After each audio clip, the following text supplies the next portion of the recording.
of the international community's effort. But has that been fulfilled? This is a big question mark. It is evident that Kurdish annual calendar is full of dark days where our fellow citizens have been victimized in large scale, especially in March, April with tumultuous events. But at the same time, we have joy days that we have turned them into building hopes and opportunity for future. Just to give you a little bit of history, like all other nation and languages, the Kurdish history goes back thousands of years. The colliding interests of major power resulted in this nation being forcibly integrated against their will within 4 countries more than a century ago. The history betrayed the Kurd and denied its own state, and this reality has proven where the response from consecutive regime in Iraq and elsewhere to the Kurdish legitimate rights were always denial, prosecution, abduction, torture, belittle, and finally genocide against our peaceful nation in Iraq. Kurds would now form the 4th largest nation in the Middle East if they had not been divided as a result of splitting the spoil of the collapsing Ottoman Empire. Ever since, Kurds have rarely been heard or treated equally within the countries. They were unwillingly, to the countries that they were unwillingly attached. Many revolutions in all parts of Kurdistan crushed by authoritarian regime throughout the history. We were struggling for freedom and democracy, invested in hope that international norm is to respect the people's will. But the opposite was true. As the international community imposed their will then their will on the Kurdish and continued to do so. In Iraq in particular, the Kurdish nation suffered immensely under the chauvinist mindset and ideology that reject the concept of coexistence that Iraq was built on initially.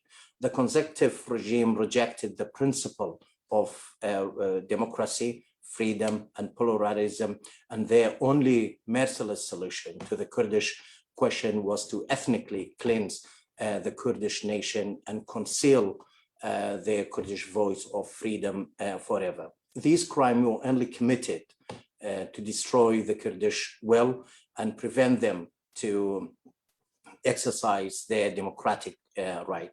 The regime systematically attempted to wipe out the Kurds.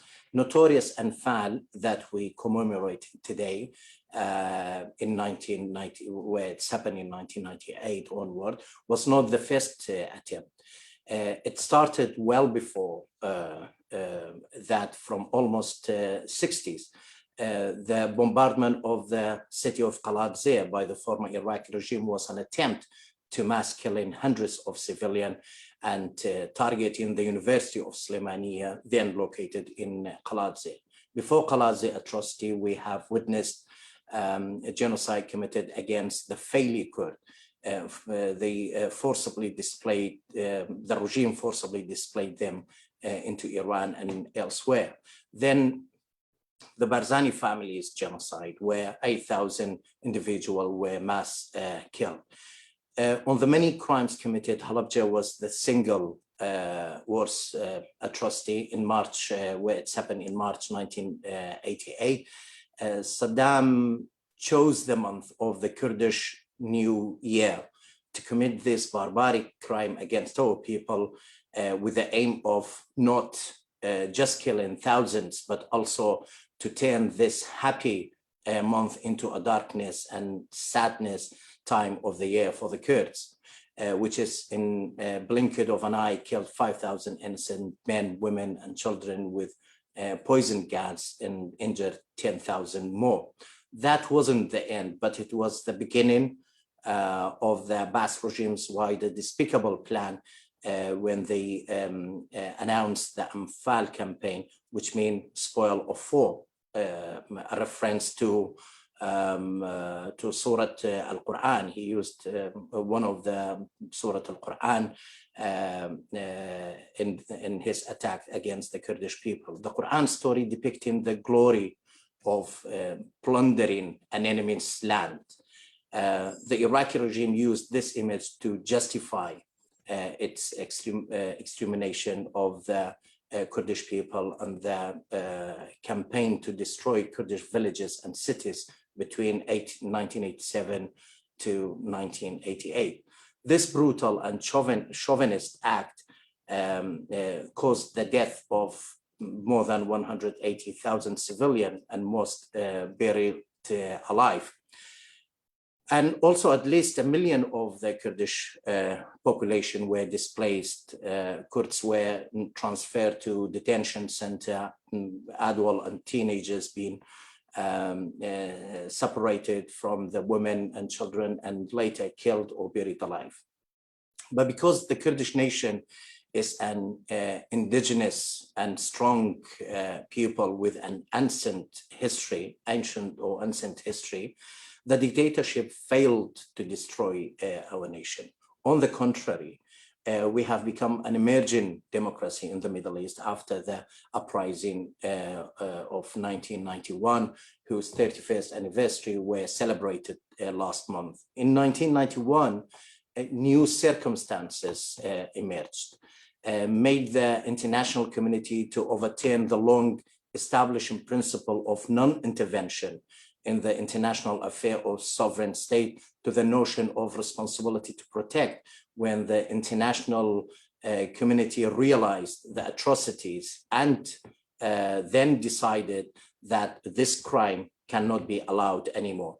They stepped in for the first time after Saddam's genocide campaign, and in particular when Sir John Major and the allies and his allies created a safe haven, a no-fly zone in Kurdistan region, where we celebrated the 30th, and some of you attended that rally with us last week with Sir John Major, the former Prime Minister and Prime Minister of Kurdistan region, and our good friend from all-party parliamentary group, MPs here in Britain. Gratefully, the Kurds, after all that, survived under this protection, secured a safer place for their population and established democratic institution, and ultimately ended up with the overthrow of the dictatorship. This international transformation was a guarantee for the Kurds that there will be never again for genocide to happen, and for the Kurdish right to be protected within the constitution framework. Although this is still, there's a big question mark on that as well. That was a turning point for the Kurd at that time, and now Kurdistan is an emerging democracy in the Middle East, playing a significant role in international question and become a credible partner to the international community and sharing the same values with international community. But we have to acknowledge that all these crime, by definition, lays under the crime of genocide, according to the United Nations Convention on Genocide Closure, which was adopted in December 1948 and came into force in January 1951. All these crimes were committed under the eye of the international community previously and the UN at the time. But at the time, they turned a blind eye. Then under the rule of New Iraq, in March 2010, the Iraqi High Council Court issued a verdict and recognized the Halabja and Anfal massacre as an act of genocide, and sentenced the perpetrator, including the famous criminal Ali Hassan al-Majid, and best known as Chemical Ali, to death. And we were grateful to the House of Commons here in Britain, which officially recognized the Anfal as genocide in February 2003 and urged the British government to do so. And today, in this commemoration or Anfal Day, we expecting the Foreign and Commonwealth Office to make a statement, because since 2014, they committed themselves to make a statement on this particular day. Genocide recognition was an excellent beginning for the new Iraq, and the people of the Kurdistan region were overwhelmed for many reasons. Therefore, in order to put an end to the Kurdish hardship and honor the victim, Iraq needs to offer credibility and implement its commitment for compensating the reconstruction and reconstructing of the areas that have been affected. We all have the responsibility to bring about peace and stability, especially it is the UN's, United Nations, most initial task to protect human rights and the welfare of the nation.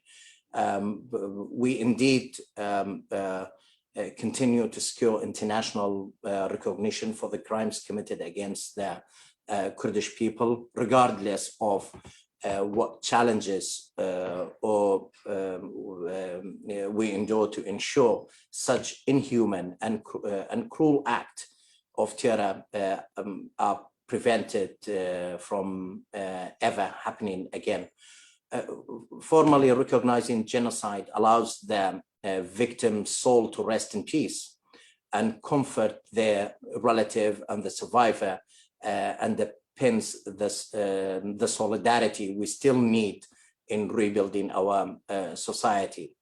In the end, I would like to say that I'm grateful to learn that a comprehensive academic study within a frame of a book elaborating and searching for the cause and roots of the genocide has published by our good friend Dr. Ibrahim, and I'm very much looking forward to getting hold of a copy and read it. I'm sure this effort will be added on to the other steps, and like this seminar or webinar as well, in raising awareness and what should we do more to seek international recognition of the genocide committed against the Kurds, and what are the best approach to adopt to integrate the genocide into actually education, because the new generation, for the new generation, they need to be more educated of what has happened to their nation. Still mass graves are still being discovered, and people need to know of the horror that befall the Kurds, the long-term impact and the repercussion still felt today. And finally, I would say to the pure spirit of those lost their life in magnanimity, we remember and honor them. Their memories will live in our hearts forever, and their soul will continue to guide us towards peaceful coexistence in our beloved Kurdistan. And thank you very much for having me today. And back to you, Dr. Bahar. Thank you.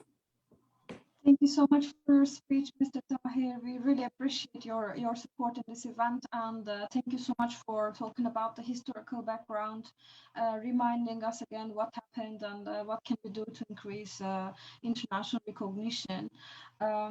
So we now continue with Dr. Ibrahim Sadek, who will present his new book on Anfal, and he will talk about the historical background as well and what genocide meant for the Kurdish society. Thank you, Ibrahim. The floor is yours. Thank you, Bahar. Just to let you know, Nicole is online, but she can't hear anything. So if Richard can solve the problem, please. I'm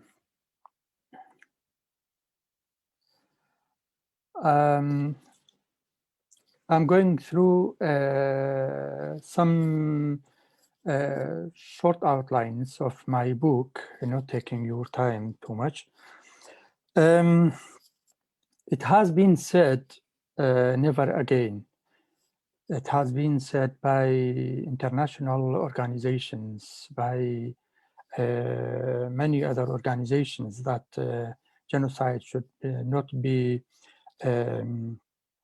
reiterated. But unfortunately, every day, every year, every time we hear that there is in some place of the world genocide.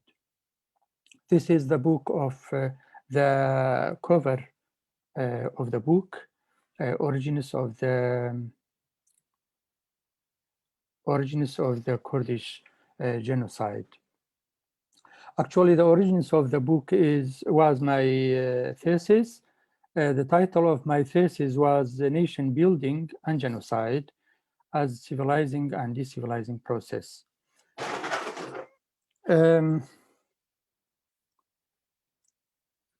The book is based on two main arguments. It is state building and ideology. State building besides of nation building. When a state has been built, the process of nation building will start. So how the nation building going to start?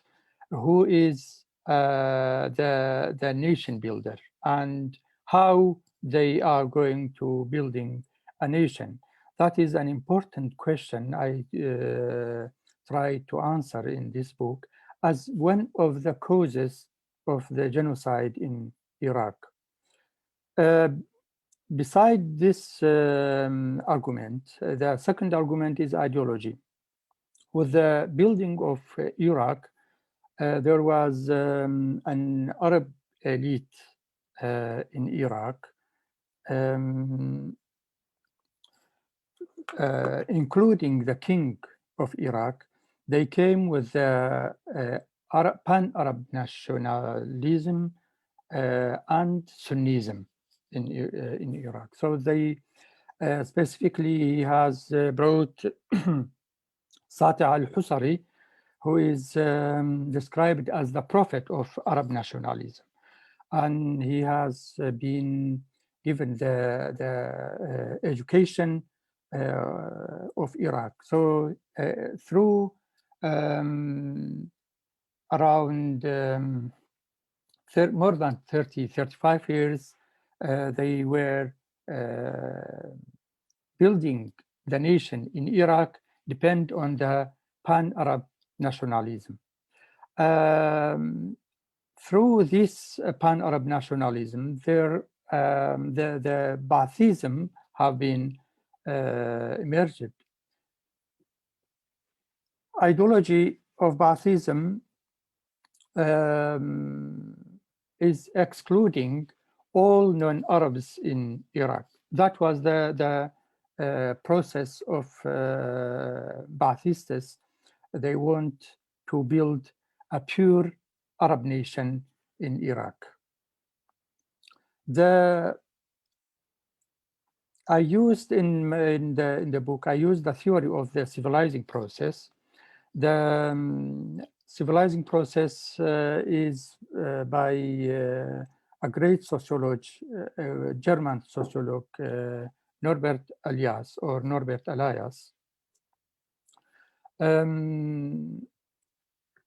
He has studied the European history from the Middle Ages until the 30s of 20th century.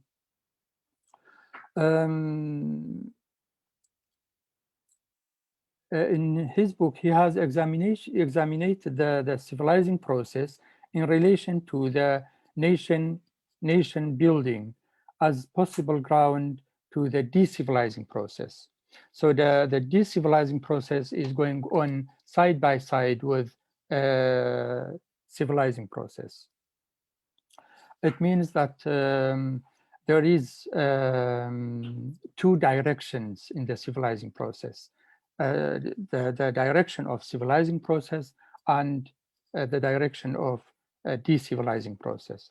So he has a book called The Germans.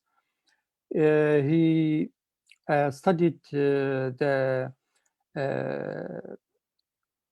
Nazi party since they emerged in Germany. So in his opinion, the de-civilizing started with the emergence of Nazism in Germany. Depend on this framework, I studied the genocide in Iraq, the causes of genocide in Iraq, dependent on the emergence of Pan-Arabism and Baathism in Iraq.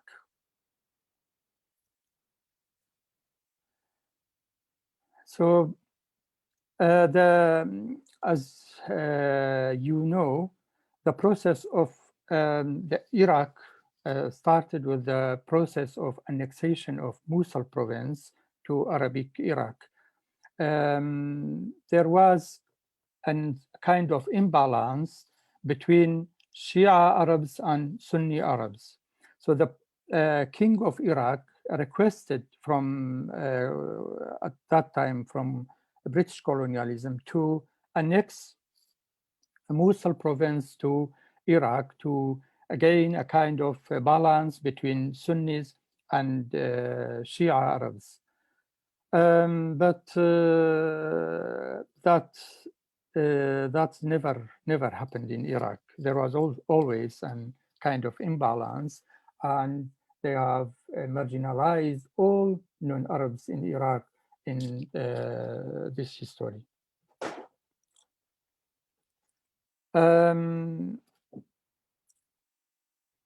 So the issue, there is too much elements of in the Arab nationalism.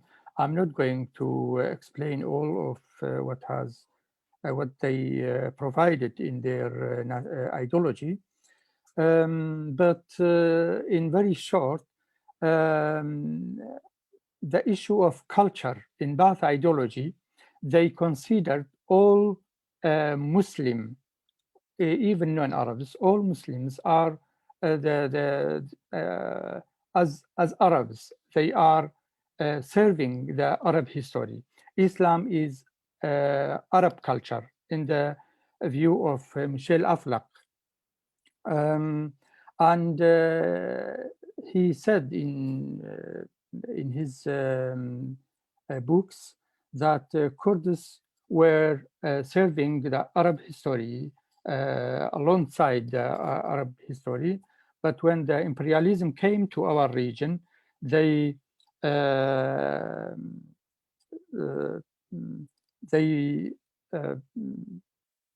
let Kurds not to stay as they can.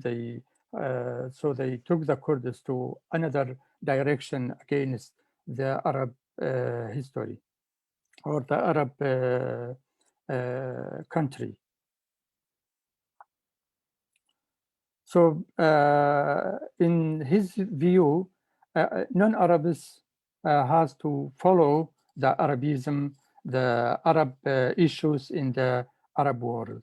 And all non-Arabs in the Arab countries, specifically in Iraq, they are guests, and all territories has to be Arabized. One of the other issues in Iraq since the beginning, uncontrolled violence.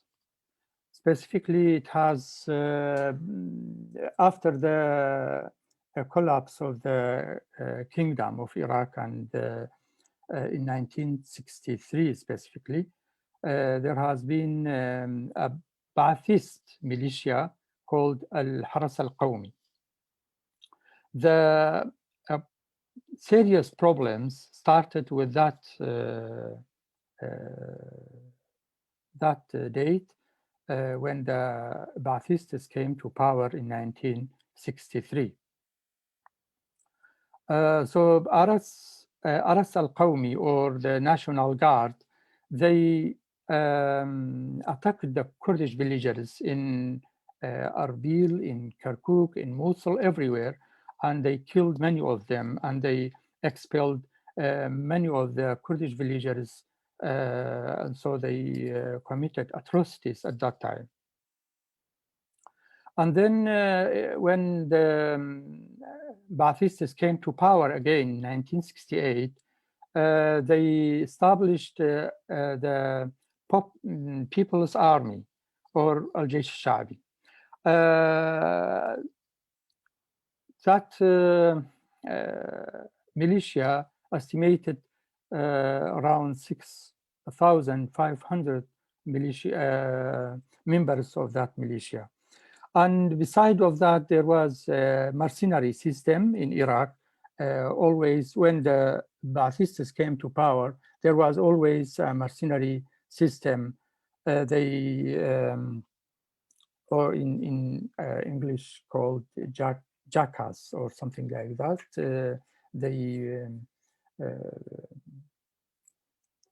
Most of them were from the Kurdish villagers, unfortunately. The main policy of Baath party was divide and rule. Depend on this policy, they started the process of genocide. The first weakest circle of the Kurds at that time, the Faili Kurds.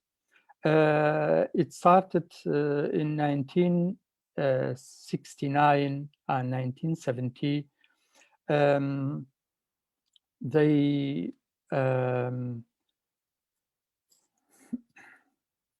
They deported 40,000 people, Kurdish Failis at that time, and they have been stripped of their movable and immovable property and their identity documents, and they have been transformed to the borders of Iran.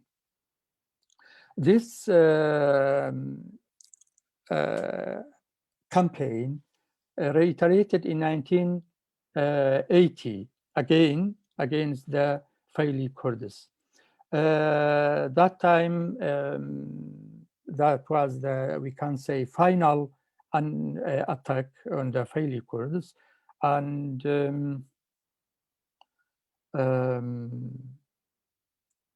thousands of them have been deported to Iran, and 12,000 of them have been disappeared, liquidated.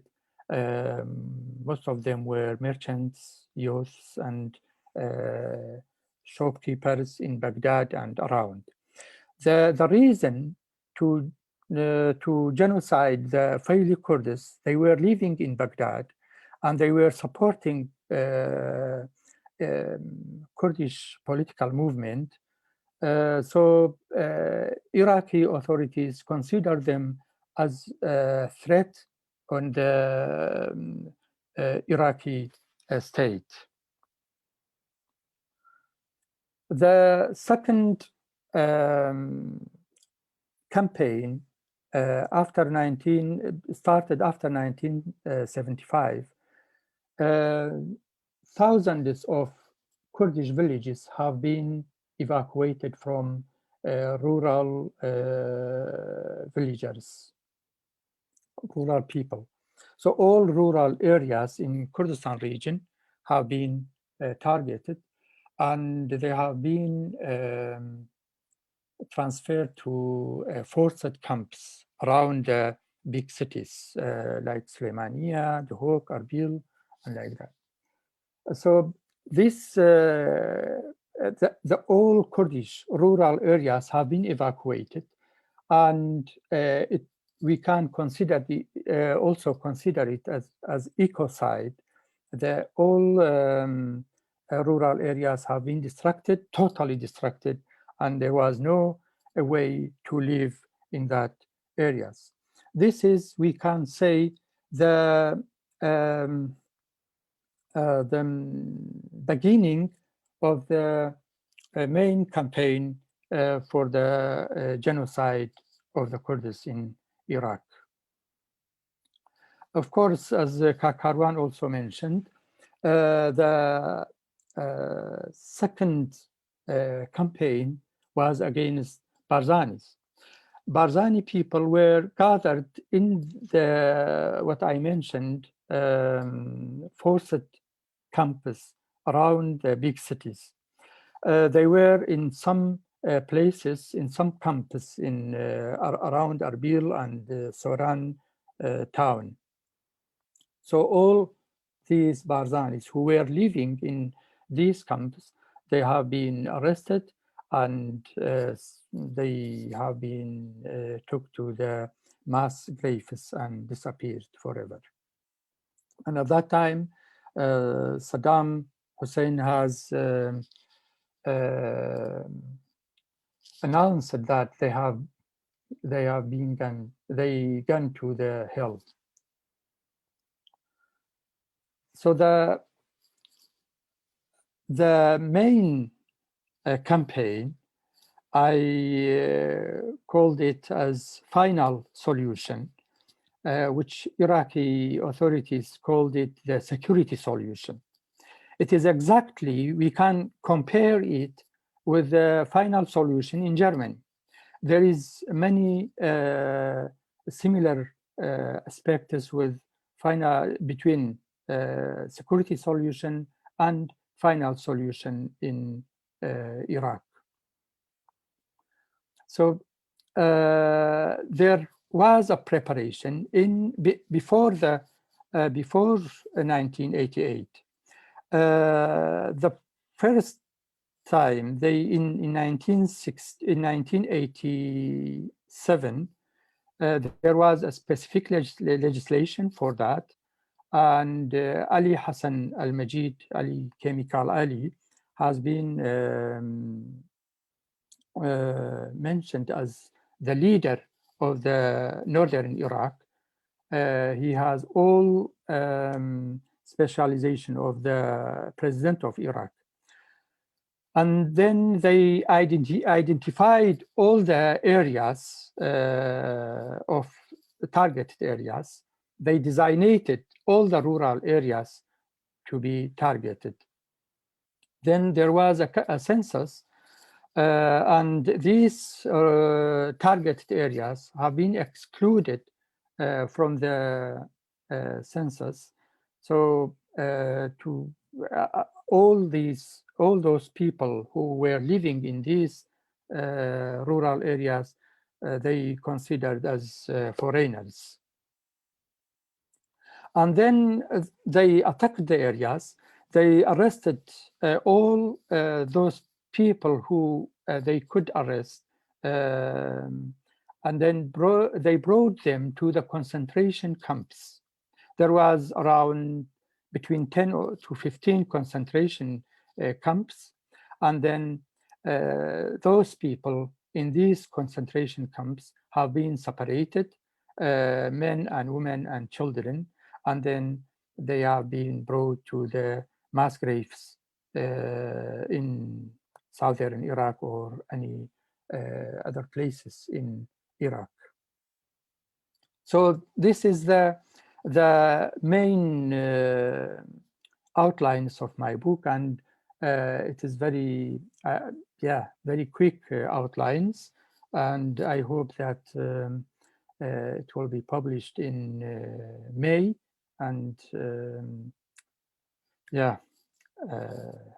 and welcome now and then all comments about the book. Thank you very much. Thank you for listening. Thank you so much, Dr. Ibrahim, for your presentation. We are looking forward to reading your book. We have shared the link in the chat box, so you can see that it will be available on Amazon from 15th of May onwards. So hopefully people will volunteer to review it as well, so it will have some visibility in academia and beyond. So now our next presentation is by Hozan Mahmoud, who has written this fantastic book about Kurdish women's experiences. It became so popular because there was such a need for this book. So we welcome her presentation here at the commemoration event as well. Hozan, the floor is yours. Thank you. Hello, good morning, everyone. First of all, thank you so much, Dr. Bahar and Dr. Ibrahim, for organizing such an important and timely memorial event for the victims of chemical bombardment and genocide in general. And I'm delighted to be here and to speak for the first time ever, because whenever I get invited to such event, particularly, I really find it very difficult. Whatever I say, I think it is not making justice to the victims, but also to all the sufferings that Kurdish people as a result has suffered as a nation as well. First of all, I would like to pay tribute to every single person who lost their lives or who were killed in these notorious Anfal campaigns. Obviously, while we are speaking today, our Yazidi sisters and brothers have not yet, have yet to deal with the traumas of loss of their loved ones and waiting for the return of family members who are still kept hostage by ISIS. Again, on the other side of Kurdistan, in Rojava, our sisters and brothers are dealing with Turkish occupation and genocidal campaigns against the Kurdish people in Afrin and the surrounding areas. So I think when we look at the genocide or Anfal or whatever names that the governments are choosing to basically wipe out Kurdish people, it's not new. It has a long history and it has its roots, in my opinion, and its first seed or early seeds of the genocide can be found in the heart of the division of Kurdistan along 4 nation states and forcibly making people to live with, another nation who are extremely different to them. And then the attitude of these nation states, the occupiers, have been genocidal. I mean, to this moment, from then until now, I mean, let's not forget the Dersim genocide in Turkey and many other genocides and mass killings and executions really across history that it will take us days and days to talk about and to uncover as well for the people who work in our history to uncover those events, those bloody events as well. I mean, let's not forget as well that it was the imperialist white supremacists who have British and French who have divided this region and who have caused so much suffering to Kurdish people.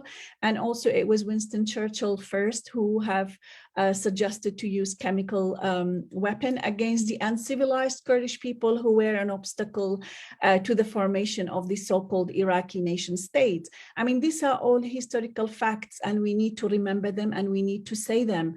And that, in this situation, we also have to acknowledge the fascisms of the 4 nation states as well that were backed and supported and set up by the imperialist, powers.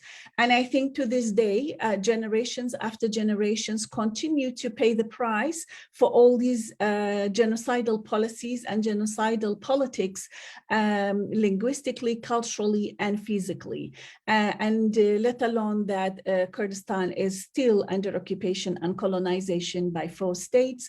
My daughter, who was born in London and who's a historian as well, every time I say Iraqi Kurdistan, she corrects me and she says, Mom, it's Iraqi occupied Kurdistan. And I think she is really right. And I think we cannot speak about Kurdistan and Kurdish people if we don't speak in the context and if we don't analyze it and contextualize it in terms of occupations and ongoing colonizations for at least a century. So I think we need, I always correct myself and I thank my daughter for correcting me when I make that mistake over and over again. And I think it's important to look at these issues, at these ordeals from also a gendered perspective. I mean, Mr. Karwan and Dr. Ibrahim spoke about the different phases of this notorious campaign and also how different people within even Kurdish people were targeted, the Barzanis, the Failis, and really people in Badinan, people in lots of places in Kurdistan who were subjected to different types of genocide. I'm not going into that again, but it's interesting to see how gender permeated these genocidal campaigns, for example, how they separated men and boys from the women, and how they have, like in the case of the Barzani genocide, Barzanis, 8,000 men, if I'm not mistaken, maybe Dr. Ibrahim could correct me if I'm mistaken, 8,000 men were killed. What does that tell you? It's like you can tell that the occupiers or the doers of the genocide have had in mind antiquated, misogynistic, gendered plan, an organization of carrying forward the genocide, so that they make sure that Kurds are not reproducing, and that to kill the men, to kill the boys, even as young as 1 year old. I mean, in the last mass graveyards, which was recovered, there was a 1 year old child who was subjected to genocide. So that tells you a lot about the deep-rooted hatred, fascism, and genocidal mentality of such a regime that doesn't even spare a 1 year old child. So I think gender plays a role, an important role in terms of making sure that Kurds are not multiplied by reproducing, and that to make sure to kill the men, to kill the boys, and that also, another misogynistic aspect of this genocide was that at that time as well, men are seen as breadwinners, head of families, religious figures, political activists, and protectors of the community's identities. They were the one who would fight, so they made sure to get rid of all the men, but also by attacking women and separating them, and lots of them who have disappeared. We don't know what had happened to them, and the ways they were treated in prisons, and then later on dispersed into different places. These are also really deeply painful stories that yet to be told, in my opinion. So they looked at these women as mothers, as daughters, and wives, who could preserve and convey new lives and wardens of communities and families' honor. So also a source of domestic labor who could reinvent the community. So they also targeted them because of these gendered roles as well. So I think it's when we look at these genocidal campaigns, it has many different layers of other violence, of other strategic planning that has taken into account different cultural, gendered, as well as societal aspects to be able to make sure that these people are not going to reproduce, and that to put an end to this thing called Kurds or Kurdishness. So I think it's important to highlight these sides of this notorious campaign as well. I mean, basically, when I briefly talked about this historical upheaval in the region for all Kurds in all 4 parts of Kurdistan, and to me there's only one Kurdistan, and I think for a very long time the oppressors, the colonizers, managed to teach us that it's our fault. And big part of us Kurdish people have actually internalized, and so many times we think it was our fault. Maybe why did we take up arms? Why we have Peshmerga? For example, in the case of chemical bombardment of entire town of Halabja, some Kurdish people say, oh, it was the Peshmerga's fault. Why did they go and allied with Iran? Well, there is no justification for a government's genocidal policy to bring down one city in 1 second, to kill 5,000 people, to destroy every single home, just because a group of Peshmerga collaborated with the neighboring regime. That is not an excuse, in my opinion, for a government to destroy one of its so-called cities in one second, and to destroy all these lives. So I think that's why I'm saying the level of oppression and the level of internalization of that oppression actually led to so many Kurdish people to believe that it's our fault that we are subjected to genocide. And I think we need to unlock this myth, and we need to speak about these things as well, and that why in the first place we had Peshmerga, why in the first place we had armed struggle. I mean, my family were up in arms since 70s until the uprising. Why we had that?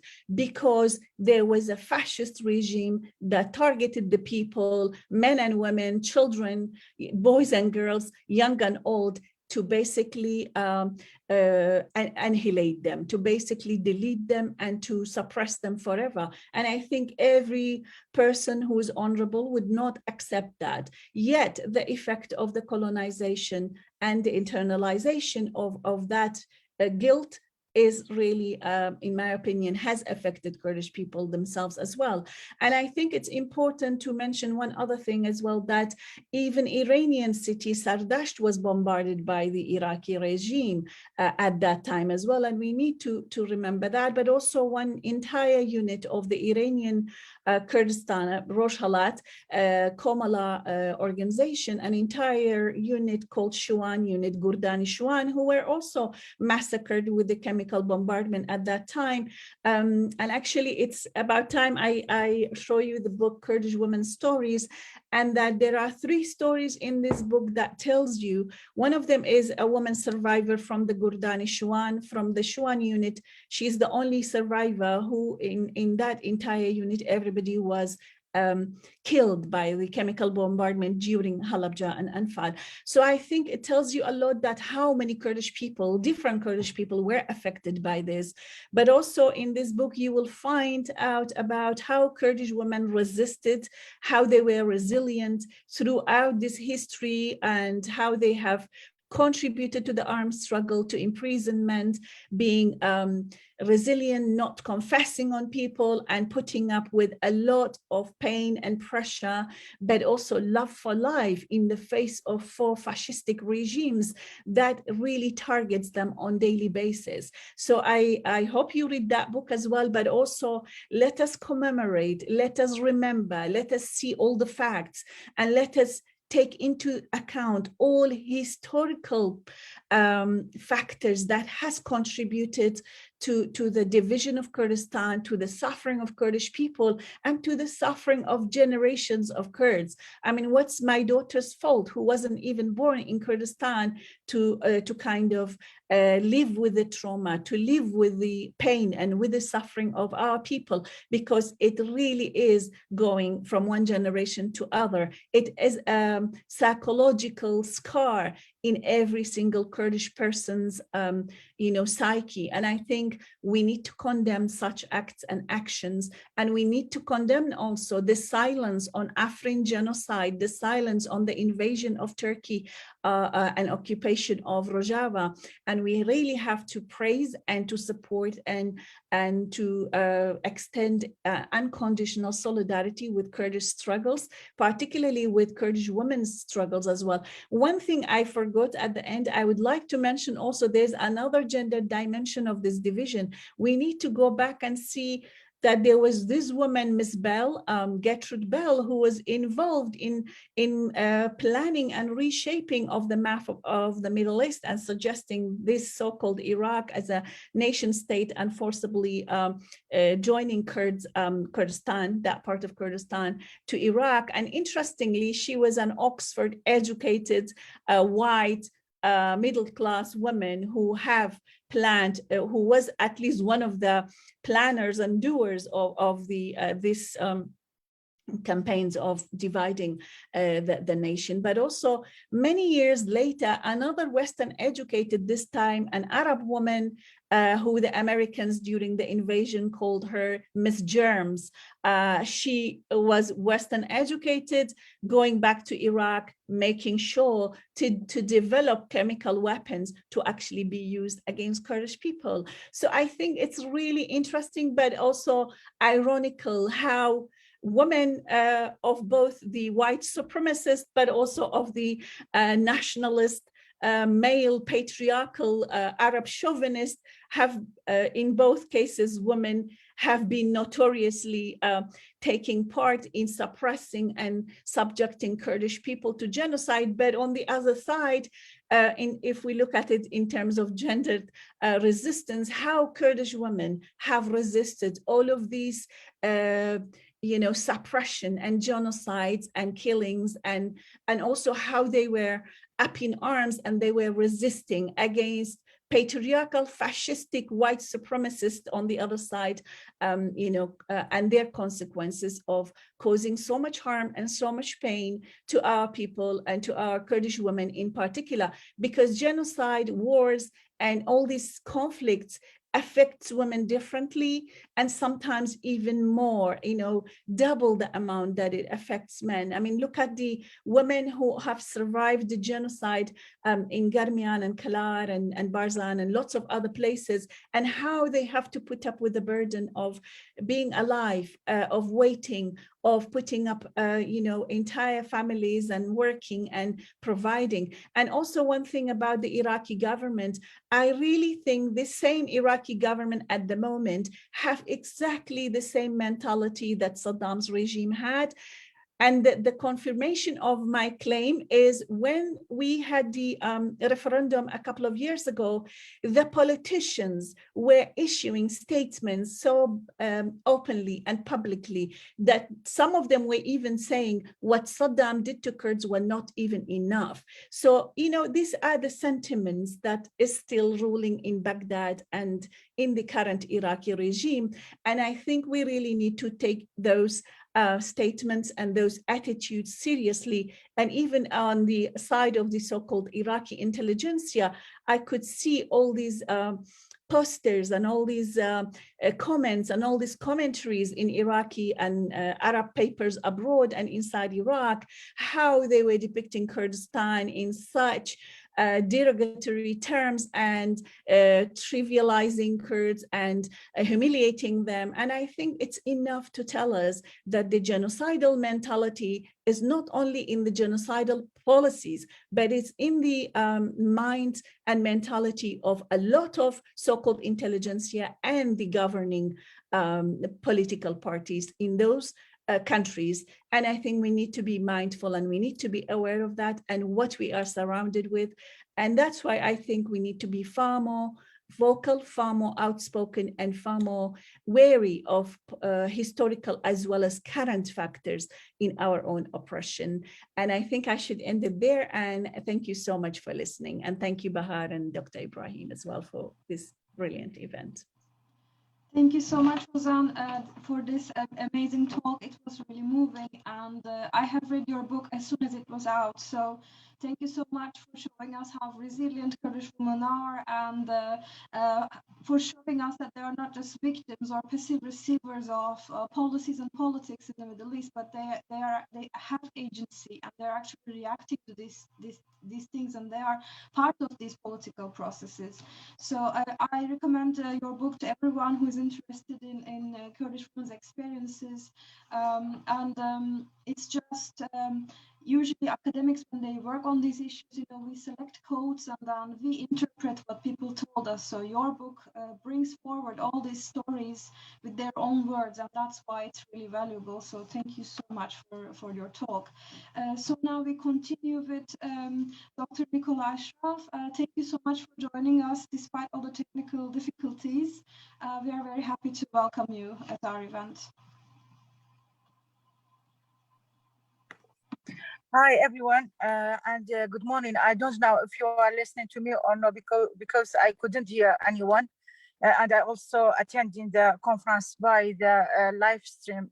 I don't know if you are hear me or not, but please, yeah, that's good. In the beginning, I'd like to thank you, Dr. Bahar, and thanking Dr. Ibrahim Malazada to organizing this event. It's so important to us to talk about the mass graves and the survivors from the Anfal process.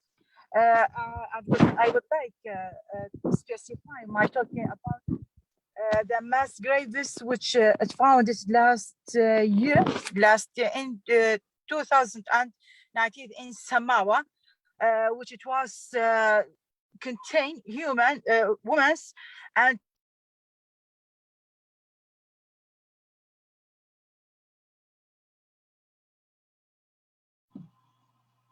it seems like technical difficulties continue. Let's wait, perhaps you can log in again. We seem to have lost Nicola Bahar. Yes. Shall we wait for a few more minutes? Perhaps we can reconnect, because I think this topic is really important.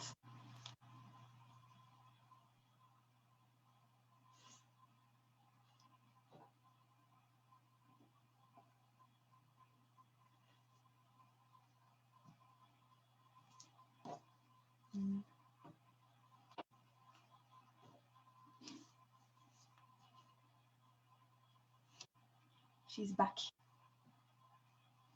hopefully. Muted.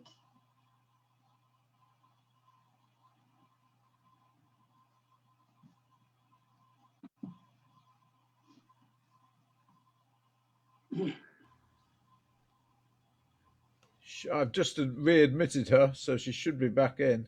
Yes, she's muted. Perhaps if we can unmute her or tell her to unmute herself, perhaps she's speaking already. Maybe it's a good idea, Bahar, to ask her to turn the camera off, and maybe us to turn cameras off will reduce the, you know, the pressure on the. Yes. I will tell her, yeah. Okay. She said I'm trying to come back. Okay.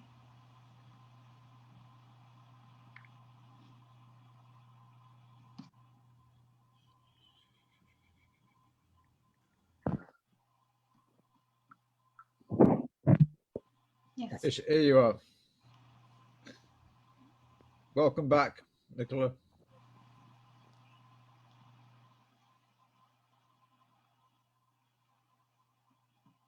She's muted. If you unmute yourself, Nicola.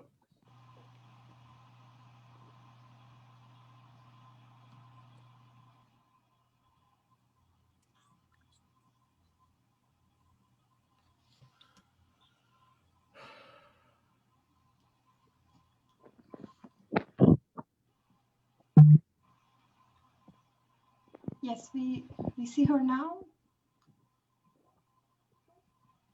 We see you, Nicola. We hear you?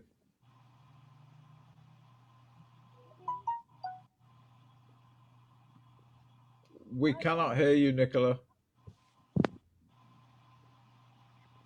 We cannot hear you, unfortunately.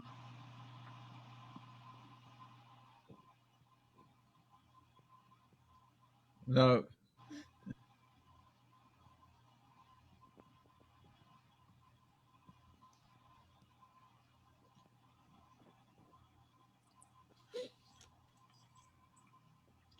Okay.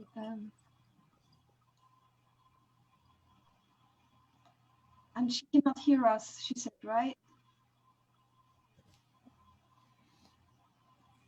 I don't believe she can hear us. I have sent a message in the chat to let her know that we can't hear her, unfortunately.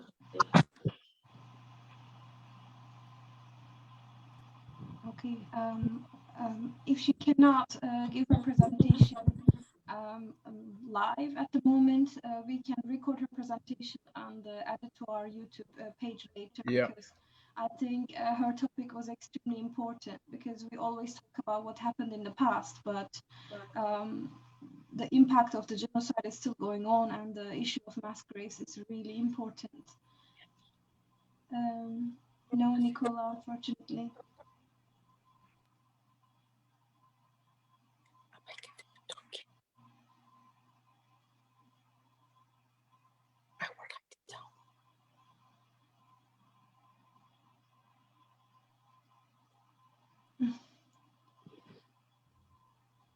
Okay. Okay, she's gone. Okay, I don't want to. I told her to try another time to. Okay. So Yes. just wait. Yeah, I think so. I just want to say that I find this event extremely important because our idea was to contribute to creating international awareness about the Anfal and other mass atrocities happen in the region. And I'm very happy that Richard told us this event reached around 200 people already. I think this is not an issue just for Kurdish people, but any academic or journalist expert who work on this issue also put their heart in this matter. As non-Kurdish academics as well, we have a duty to make this issue as visible as possible. So I'm really happy that you joined us today for this important event. Hopefully Nicola can hear us? No. Okay, so I suggest that we don't keep our audience any longer. We're also live on Facebook, so I don't want to take people's time. So I suggest that we record Nicola's speech and combine it with this video, and we put it on YouTube. And I think all the speakers for their contributions. We will also use this event as a teaching material for our students who work on peace and conflict-related matters, and hopefully will create more awareness, not just among academics and friends of Kurds, but among a wider audience. So I just ask the speakers for final comments if you have any, otherwise we can conclude the event. She is back. Is she back? Well, I just want to thank everyone for this event, and thank you for organizing this event. It was really timely, as my good friend has alluded to it. It was very moving. I liked the presentation. It was really good presentation, and I'm really looking forward to get hold of the both book, your book, Dr. Ibrahim, and I will get the other book as well, the Kurdish women stories. I will get it definitely, because it is a very important issue, the gender equality and gender among all these atrocities that happen to the Kurdish population in all part of Kurdistan. Thank you so much again, and thank you for organizing this event at this particular time where we commemorating the Anfal genocide and massacre. Thank you. Thank you, Mr. Tahir. Ibrahim and Hozan, yes, Hozan, please. Yes, thank you so much, Dr. Bahar and Dr. Ibrahim, for organizing this brilliant and timely event. And to be honest, this is my first time ever I spoke about Anfal, because I have always been, I've taken part in everything as a participant, but I found it so difficult to speak about it. And thank you so much for bringing us together. And I enjoyed listening to everyone. And I will also buy your book, Dr. Ibrahim, because I find it so interesting, and for all of us to read every book about Anfal. And also, if you have any questions, or if you want to read in reading groups, Kurdish women's stories, I really suggest you do that. As Bahar eloquently spoke about the book, it is different experiences of different Kurdish women throughout, this troubled Kurdish history from 1960s and 50s until today. So I think it will give you an overview of what Kurdish women have been doing, surviving, and you will see the love of life that is in every Kurdish woman's heart, and how they are fighting and struggling and making life better for themselves and for everyone else. And also, I would like to invite also non-Kurdish activists and scholars and researchers to really support such initiatives and to get involved. And I think alone, as Kurdish people, we will not be able to do a lot if we don't have many friends and supporters from around the world. And I always separate governments from people, from ordinary civilians, because I think it's us from below who have to make solidarity and support and overcome these fascistic regimes and forms of dictatorships in our own countries. And this is the only way we can go forward, and we can have a society whereby all human beings can live in peace and equality. Thank you everyone who joined live and even in this room for joining us, for listening to us, and for sharing our thoughts and our sorrows as well. Thank you very much, everyone. Dr. Sadek, do you have thank you. I don't know if there is a possibility to give another chance to Dr. Nicole. Maybe she's if she can hear us and if she can present, of course. Dr. Nicole? No, unfortunately. Anyway,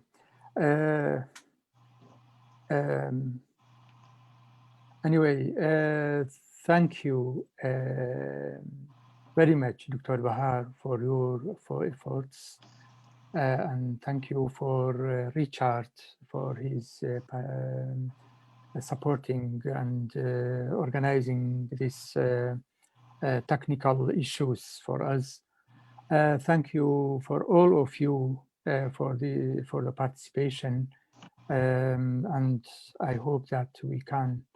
There is still too much to be done for the Kurdish genocide in Iraq, and this field is still not explored, and I hope that researchers, scholars, attempting to more research and more explorations. Thank you very much. Thank you, Ibrahim. Thank you, everyone, for joining us today. I just want to remind you, we have this large conference in June. You will be hearing more academic perspectives there, and we will also broadcast the conference live. So please join us, and thank you so much again for participating in this event with us today. Thank you. Thank you. Thank you, everyone. Thank you, Hozan.